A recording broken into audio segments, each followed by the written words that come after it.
നിങ്ങൾക്ക് രാഷ്ട്രീയ എതിരാളികളെ നേരിടാം, ആക്രമിക്കാം, തകർക്കാം, തറപറ്റിക്കാം, ഇല്ലാതെയാക്കാം.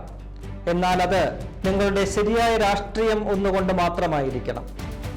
അതിന് അല്പം പണിപ്പെടണം. എന്നാൽ നിങ്ങളെ നയിക്കുന്നത് അക്രമ രാഷ്ട്രീയമാണെങ്കിൽ ഈ മേൽപ്പറഞ്ഞതൊക്കെയും തന്നെ നിഷ്പ്രയാസം നേടിയെടുക്കാൻ സാധിക്കും. ഒരാളെ നിങ്ങൾക്ക് രാഷ്ട്രീയമായി തകർക്കാൻ സാധിക്കുന്നില്ല എങ്കിൽ അതിനർത്ഥം നിങ്ങളുടെ രാഷ്ട്രീയം പരാജയപ്പെട്ടിരിക്കുന്നു എന്നാണ്.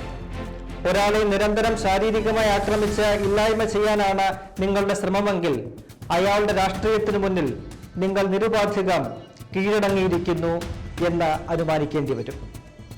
കഴിഞ്ഞ കുറേ ദിവസങ്ങളായിട്ട് അല്ലെങ്കിൽ കഴിഞ്ഞ കുറേ മാസങ്ങളായിട്ട് കേരള രാഷ്ട്രീയം കണ്ടുകൊണ്ടിരിക്കുന്ന ഒരു കാഴ്ചയാണിത്. ഇവിടെ ആക്രമിക്കപ്പെടുന്ന നേതാവ് ഷാഫി പറമ്പിൽ എംപിയാണ്. അദ്ദേഹത്തെ ഉന്മൂലനം ചെയ്യാനുള്ള ഓരോ ശ്രമങ്ങളും നടത്തുന്നത് CPM എന്ന രാഷ്ട്രീയ പാർട്ടിയും. CPMന് ഷാഫി പറമ്പിലിനോടുള്ള അതൃപ്തി അല്ലെങ്കിൽ എതിർപ്പ് കഴിഞ്ഞ കുറേ കാലങ്ങളായിട്ടുണ്ട്. ഷാഫി പറമ്പിൽ കേരള രാഷ്ട്രീയത്തിലെ നിലവിലെ ഏറ്റവും തലയെടുപ്പുള്ള ഒരു കോൺഗ്രസ് നേതാവാണ്.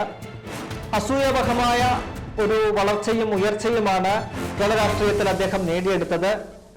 അതിന് സമാനമായി വേറെ ഒരു രാഷ്ട്രീയ നേതാവിന്റെയും ഒരു വളർച്ച നമുക്ക് അടുത്ത കാലത്തെങ്ങും ഉദാഹരണമായിട്ട് ചൂണ്ടിക്കാണിക്കാൻ ഇല്ലതാണ്. ഇപ്പോൾ ഏറ്റവും ഒടുവിൽ ഷാഫി പറമ്പിലിനെതിരെ ഇന്നലെ രാത്രിയിൽ വളരെ മൃഗീയമായ ഒരു പോലീസ് അതിക്രമം ഉണ്ടായിരിക്കുകയാണ്. പോലീസിന്റെ ലാത്തി ചാർജിൽ ഷാഫി പറമ്പിലിന് ഗുരുതരമായി പരിക്കുപറ്റി. ഇന്നലെ അദ്ദേഹത്തെ പാതിരാത്രിയോടുകൂടി കോഴിക്കോട് ബേബി മെമ്മോറിയൽ ഹോസ്പിറ്റലിൽ പ്രവേശിപ്പിക്കുകയും പിന്നീട് അദ്ദേഹത്തിന്റെ മൂക്കിന് ശസ്ത്രക്രിയ നടത്തേണ്ടി വരികയും ചെയ്തു. പുലർച്ചെ 1 മണിക്ക് തുടങ്ങിയ ശസ്ത്രക്രിയ ഏതാണ്ട് 3 മണിക്കൂർ കഴിഞ്ഞ് 4 മണിക്കാണ് പൂർത്തിയായത്. ഇപ്പോൾ അദ്ദേഹം ആശുപത്രിയിൽ തുടരുകയാണ്. എന്താണ് ഇത്തരമൊരു പോലീസിന്റെ നടപടിയിലേക്ക് നയിച്ചത് എന്നതാണ് നമ്മൾ പരിശോധിക്കുന്നത്. ഇക്കഴിഞ്ഞ ദിവസം പേരാമ്പ്രയിലെ CKG കോളേജിൽ യൂണിയൻ തെരഞ്ഞെടുപ്പായിരുന്നു. കഴിഞ്ഞ 10-30 വർഷത്തിലധികമായിട്ട് CPMന്റെ വിദ്യാർത്ഥി സംഘടനയായ SFI ആണ് അവിടെ കോളേജ് യൂണിയൻ വിജയിക്കുന്നത്, അവിടെ ഭരിച്ചുകൊണ്ട് പോകുന്നത്. എന്നാൽ ഇത്തവണ KSUവും ഒപ്പം തന്നെ MSFും ഒക്കെ ചേർന്ന UDFന്റെ വിദ്യാർത്ഥി സംഘടനയായ UDSF അവിടെ ചെയർമാൻഷിപ്പിൽ ഉൾപ്പെടെ പ്രധാനപ്പെട്ട 5 സീറ്റുകൾ വിജയിച്ചുകൊണ്ട് അവിടുത്തെ ഭരണം പിടിച്ചെടുക്കുന്നു. ഇത് ഈ പറയുന്ന SFIക്കും CPMനും അത്ര സുഖിച്ചില്ല. അന്ന് KSU ഉൾപ്പെടെയുള്ള ഈ പറഞ്ഞ UDFന്റെ യുവജന സംഘടന, വിദ്യാർത്ഥി സംഘടനാ നേതാക്കൾ, സംഘടനകളും ഒക്കെ തന്നെ അവിടെ വിജയാഘോഷങ്ങളൊക്കെ നടത്തി. അതിനെതിരെ വലിയ രീതിയിൽ ആക്രമണങ്ങൾ അന്ന് തന്നെ ഉണ്ടായി. പല വിദ്യാർത്ഥികൾക്കും പരിക്ക് പറ്റുന്ന ഒരു സാഹചര്യമൊക്കെ ഉണ്ടായി. അതിനെതിരെ ഇന്നലെ ഈ പേരാമ്പ്ര ടൗണിൽ കോൺഗ്രസും ഈ പറയുന്ന KSUം ഉൾപ്പെടെ ഹർത്താൽ ആചരിച്ചിരുന്നു. ഹർത്താലിന് സമാപനമായിട്ട് വൈകിട്ട് ആ ടൗണിൽ ഒരു പ്രകടനം നടത്തി.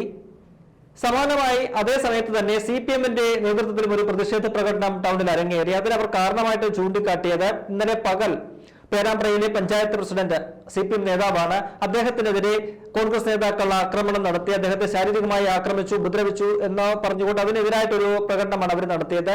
ഈ 2 പ്രകടനങ്ങളും ഒരേ സമയം സമാന്തരമായിട്ട് നടക്കുകയാണ്. നേർക്കുനേർ വരുന്ന ഒരു സാഹചര്യം ഒക്കെ തന്നെ ഉണ്ടായി.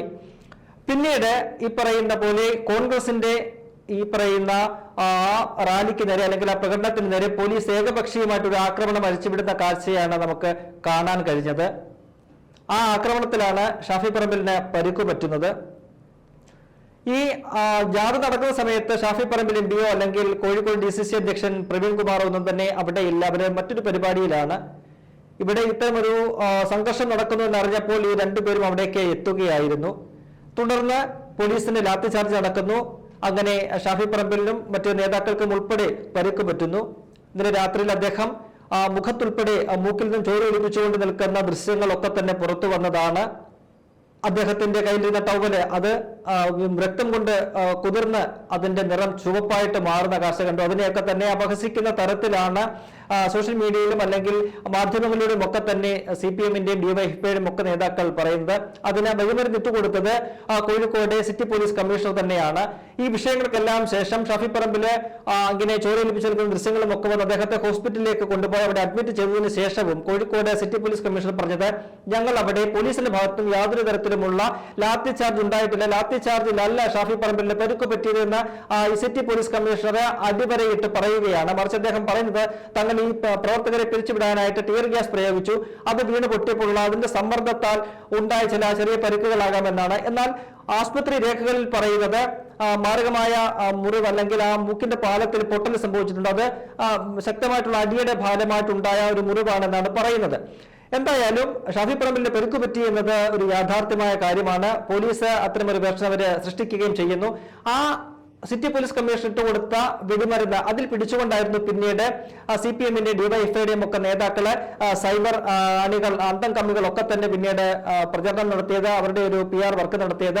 അതായത് ഷാഫി പറമ്പിലിന് പരിക്കൊന്നും പറ്റിയിട്ടില്ല, അദ്ദേഹം മഷിക്കുപ്പി കൊണ്ടുള്ള പ്രയോഗം നടത്തിയതാണ്, അദ്ദേഹത്തിന്റെ ബ്ലഡ് അല്ലെങ്കിൽ മൂക്കിൽ നിന്ന് വരുന്ന ചുവന്ന നിറത്തിലുള്ളത് അത് ബ്ലഡ് ഒന്നുമല്ല, അത് പെയിന്റ് ആണ് എന്ന തരത്തിൽ ChatGPT-യോട് ഒക്കെ ചോദിച്ചുകൊണ്ട് അതിൻ്റെതായ സ്ക്രീൻഷോട്ടൊക്കെ എടുത്തിട്ടുകൊണ്ട് അവരിങ്ങനെ അർമാദിക്കുകയാണ്, ആഘോഷിക്കുകയാണ്. ഷാഫി പറമ്പിൽ ഒരു പ്രശ്നവുമില്ല, അദ്ദേഹത്തിന് ഷോ കാണിക്കാനായിട്ട് അവിടെ എത്തി അങ്ങനെ മഷിക്കുപ്പി കൊണ്ടുള്ള ഷോ ഒക്കെ കാണിച്ച് മഷിക്കുപ്പി എടുത്ത് ഈ പറയുന്ന പോലെ ദേഹത്തെല്ലാം ഒഴിച്ച് അദ്ദേഹം ഇങ്ങനെ നിൽക്കുകയാണ്, പറ്റിക്കാനായിട്ട് ജനങ്ങളെ പറ്റിക്കാനായിട്ട് അദ്ദേഹം നിൽക്കുകയാണ്. അങ്ങനെ ജനങ്ങളെ പറ്റിക്കാൻ വേണ്ടിയാണ് അദ്ദേഹം ഇന്നലെ ബേബി മെമ്മോറിയൽ ആശുപത്രിയിൽ പോയി അഡ്മിറ്റ് ആവുകയും രാത്രിയിൽ 3 മണിക്കൂർ നീണ്ട ശസ്ത്രക്രിയയ്ക്ക് വിധേയനായതും എന്നൊക്കെയാണ് ഈ പറയുന്ന വിവരം കേട്ട അന്തം കമ്മികളൊക്കെ തന്നെ പറഞ്ഞ് പ്രചരിപ്പിക്കാനായിട്ട് ശ്രമിക്കുന്നത്. എന്തായാലും പോലീസിന്റെ ആ വാദം പൊളിച്ചുകൊണ്ട് ഇന്ന് രാവിലെ ഒരു വീഡിയോ പുറത്തു വന്നിട്ടുണ്ട്.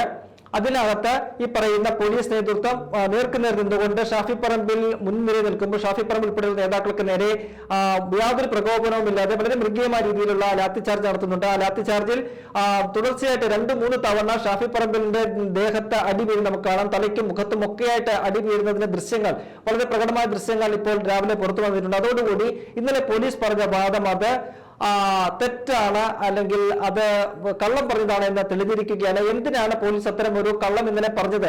അങ്ങനെ ഒരു ലാത്തി ചാർജ് അവിടെ നടത്തിയിട്ടും സിറ്റി പോലീസ് കമ്മീഷണർക്ക് അങ്ങനെ ചാർജ് നടത്തിയിട്ടില്ല, ലാത്തി ചാർജ് തങ്ങൾ ചെയ്തിട്ടില്ല എന്ന് പറയാനുണ്ടായ ഒരു ചേതോവികാരം എന്താണ് എന്നതാണ് മനസ്സിലാകാത്തത്. ഒരു പക്ഷേ അദ്ദേഹം ഈ ചാനൽ ക്യാമറകളൊന്നും അവിടെ കാണാത്തത് കൊണ്ട് അതിന്റെ ധൈര്യത്തിൽ അദ്ദേഹം പറഞ്ഞതാകാം. കാരണം ചാനൽ ക്യാമറകളില്ലെങ്കിൽ അതിന് തെളിവില്ലല്ലോ.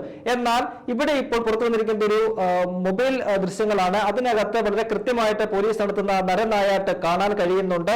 ആ നരനായാട്ടിലാണ് ഷാഫി പറമ്പിലിന്റെ മൂക്കിന് അടി വീണ് ആ പാലം, മൂക്കിന്റെ പാലം തകരുന്നത്. അങ്ങനെ വളരെ ചോര ഏൽപ്പിച്ചുകൊണ്ട് അദ്ദേഹം നിൽക്കുന്ന ദൃശ്യങ്ങളൊക്കെ തന്നെ ഇന്നലെ പുറത്തു വന്നത്. ആ രീതിയിൽ ഷാഫി പറമ്പിലിന് മൃഗീയമായി പരിക്കുപറ്റി അദ്ദേഹം ഇപ്പോൾ ശസ്ത്രക്രിയ കഴിഞ്ഞ ചികിത്സയിലാണ്. എന്തായാലും പോലീസിന്റെ ഭാഗത്തുനിന്ന് ഈ വിഷയത്തിൽ ഗുരുതരമായ വീഴ്ച സംഭവിച്ചിരിക്കുന്നു. അതിനകത്ത് എന്തെങ്കിലും നടപടി ഉണ്ടാകുമെന്ന് ആരും പ്രതീക്ഷിക്കുന്നില്ല. കാരണം മുൻപ് സമാനമായ രീതിയിൽ ഉള്ള പ്രവൃത്തികളൊക്കെ തന്നെ പോലീസിന്റെ ഭാഗത്തുനിന്നും ഉണ്ടായിട്ടുണ്ട്. എന്തായാലും ഇന്നലെ ഈ വിഷയത്തിന് പിന്നാലെ സംസ്ഥാന വ്യാപകമായിട്ട് കോൺഗ്രസ് ശക്തമായ പ്രതിഷേധവുമായി രംഗത്തെത്തി. ഇന്നലെ രാത്രിയിൽ തന്നെ തെരുവുകളിൽ ഇറങ്ങുകയും പ്രതിഷേധവും മാർച്ചുകളും ഒക്കെയായിട്ട് മുന്നോട്ട് പോവുകയും ചെയ്ത് പോലീസ് സ്റ്റേഷൻ മാർച്ചുകൾ നടത്തി. അത്തരം മാർച്ചുകളിലൊക്കെ തന്നെ വീണ്ടും പോലീസിന്റെ നരനായിട്ട് യൂത്ത് കോൺഗ്രസ് നേതാക്കൾക്കെതിരെ, കോൺഗ്രസ് നേതാക്കൾക്കെതിരെ ഒക്കെ തന്നെ നടന്നു. പലർക്കും വീണ്ടും പരിക്ക് പറ്റിയിട്ടുണ്ട്. ഇന്നും സമാനമായ രീതിയിൽ സംസ്ഥാന വ്യാപകമായിട്ട് കോൺഗ്രസ് പ്രതിഷേധ പ്രകടനങ്ങൾ നടത്തുകയാണ്. എന്തായാലും ഈ പറയുന്ന ഷാഫി പറമ്പിലിനെതിരായിട്ടുള്ള CPM-ന്റെ ഒരു ആക്രമണം, അദ്ദേഹത്തെ ലക്ഷ്യം വെച്ചുകൊണ്ടുള്ള ആക്രമണം, അത് കഴിഞ്ഞ കുറെ കാലങ്ങളായിട്ട് തന്നെ തുടരുകയാണ്. നേരത്തെ രാഹുൽ മാങ്കൂട്ടത്തിൽ വിഷയം ഉയർന്നു വന്നപ്പോൾ രാഹുൽ മാങ്കൂട്ടത്തിനെ ആക്രമിക്കുന്നതിനൊപ്പം അദ്ദേഹത്തെ ചാരിക്കൊണ്ട് ഷാഫി പറമ്പിലിനെയും എങ്ങനെ ഇല്ലാതാക്കാം, ഈ ഒരു പേര് പറഞ്ഞ് ഷാഫി പറമ്പിലിനെ ഇല്ലാതാക്കാനുള്ള ശ്രമവും അവർ നടത്തി. ആ വഴിയിൽ തടയുകയും അദ്ദേഹത്തിന്റെ മണ്ഡലത്തിൽ എത്തിയപ്പോൾ വഴിയിൽ തടയുകയും അദ്ദേഹത്തിന്റെ വാഹനം തടയുകയും ആക്രമിക്കുകയും കേട്ടാൽ അറിയിക്കുന്ന ഭാഷയിൽ തെരുവിളിക്കുകയും ഒക്കെ ഡിവൈഎഫ്ഐ നേതാക്കൾ ഉൾപ്പെടെ ചെയ്യുന്നത് നമ്മൾ കണ്ടതാണ്.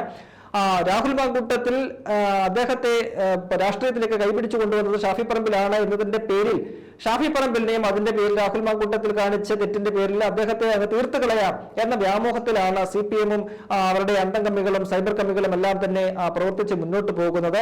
എന്തായാലും ഷാഫി പറമ്പിലിനോട് ഇപ്പോൾ അവർക്കുണ്ടായിരിക്കുന്ന വലിയൊരു വൈരാഗ്യത്തിന്റെ ഒരു കാര്യമെന്ന് പറയുന്നത് ഇക്കഴിഞ്ഞ ലോക്സഭാ തെരഞ്ഞെടുപ്പിൽ ഉണ്ടായ മിന്നുന്ന വിജയമാണ്. വടകരയിൽ KK ശൈലജയെ 1 ലക്ഷത്തിലധികം വോട്ടുകൾക്കാണ് ഷാഫി പറമ്പിലെ പരാജയപ്പെടുത്തിയത്. ആ പരാജയം അവർക്ക് ഇപ്പോഴും അംഗീകരിക്കാൻ കഴിഞ്ഞിട്ടില്ല. അവരുടെ ടീച്ചറമ്മയാണ് തോൽപ്പിച്ചിരിക്കുന്നത്. അതുകൊണ്ട് തന്നെ അവർക്ക് ഷാഫിയോടുള്ള വൈരാഗ്യം ഇരട്ടിച്ചുകൊണ്ടിരിക്കുകയാണ്. ഇപ്പോൾ സോഷ്യൽ മീഡിയയിലൊക്കെ തന്നെ കോൺഗ്രസിന്റെ അണികളും ഒക്കെ പറയുന്നത് ഈ കെ ശൈലജയെ ഷാഫി പറമ്പിൽ തോൽപ്പിക്കാൻ വലിയ ബുദ്ധിമുട്ടൊന്നും ഉണ്ടായില്ല. 1.25 ലക്ഷം വോട്ടുകൾക്ക് തോൽപ്പിച്ചത് നിസ്സാരമായി തന്നെ, അവർക്ക് വലിയ പണിപ്പെടേണ്ട കാര്യമൊന്നും വന്നില്ല. എന്നാൽ ഇപ്പോൾ ഇവർ ബുദ്ധിമുട്ടുന്നത് ഈ വടകരയിൽ ഇപ്പോൾ ഇലക്ഷൻ കഴിഞ്ഞ 1.5 വർഷത്തിലധികമായിരിക്കുന്നു. ഇപ്പോഴും വടകരയിൽ കെ ശൈലജ തോറ്റു എന്നവരെ ബോധ്യപ്പെടുത്താൻ, CPM-നും അവരുടെ അണികളെയും ബോധ്യപ്പെടുത്താൻ ആർക്കും കഴിഞ്ഞിട്ടില്ല എന്നതാണ് ഇപ്പോൾ പറഞ്ഞു കേൾക്കുന്ന ഒരു കാര്യം. ഈ ചാറ്റ് GPT-യോട് ഷാഫി പറമ്പിലിന്റെ ചിത്രങ്ങളും ഒക്കെ ഇട്ട് ഇത് ബ്ലഡ് ആണോ, യഥാർത്ഥ ബ്ലഡ് ആണോ എന്നൊക്കെ തെരയുന്നവര് ഈ പറയുന്ന ടീച്ചറമ്മയുടെ ഒരു ഫോട്ടോ ഇട്ടുകൊണ്ട് 2024 ലോക്സഭാ തെരഞ്ഞെടുപ്പിന്റെ ഫലം കൂടി എന്ന് ചാറ്റ് GPT-യോട് ചോദിച്ച് മനസ്സിലാക്കണമെന്നാണ് സോഷ്യൽ മീഡിയയിൽ ഉൾപ്പെടെ ഇവർക്ക് നൽകുന്ന ഒരു മറുപടി. എന്തായാലും ഷാഫി പറമ്പിൽ എന്ന് പറയുന്ന ഒരു പാർലമെന്റ് അംഗത്തിനെതിരെ വലിയ രീതിയിലുള്ള പോലീസ് അതിക്രമം നടന്നിരിക്കുകയാണ്. ഈ വിഷയത്തിൽ ശക്തമായ നടപടി സംസ്ഥാന സർക്കാരിന്റെ ഭാഗത്തു നിന്നും ഉണ്ടാകേണ്ടതാണ്. ഉത്തരവാദിത്തപ്പെട്ട പോലീസ് ഉദ്യോഗസ്ഥർക്കെതിരെ നടപടി സ്വീകരിക്കേണ്ടതാണ്. ഷാഫി പറമ്പിൽ എന്ന് പറയുന്നത് കോൺഗ്രസിന്റെ കേരളത്തിലെ തന്നെ മുഖമായി മാറിയിരിക്കുന്ന വ്യക്തിയാണ്. അദ്ദേഹത്തെ ഏതെങ്കിലും തരത്തിൽ ഉന്മൂലനം ചെയ്തുകൊണ്ട് മുന്നോട്ട് പോകാനുള്ള ശ്രമമാണ് CPM നടത്തുന്നതെങ്കിൽ അത് വിജയിക്കത്തില്ല എന്ന കോൺഗ്രസ് നേതൃത്വം ഒന്നടങ്കം വളരെ ശക്തമായി തന്നെ ഇന്നലെ രാത്രി മുതൽ പറഞ്ഞു തുടങ്ങിയിട്ടുണ്ട്.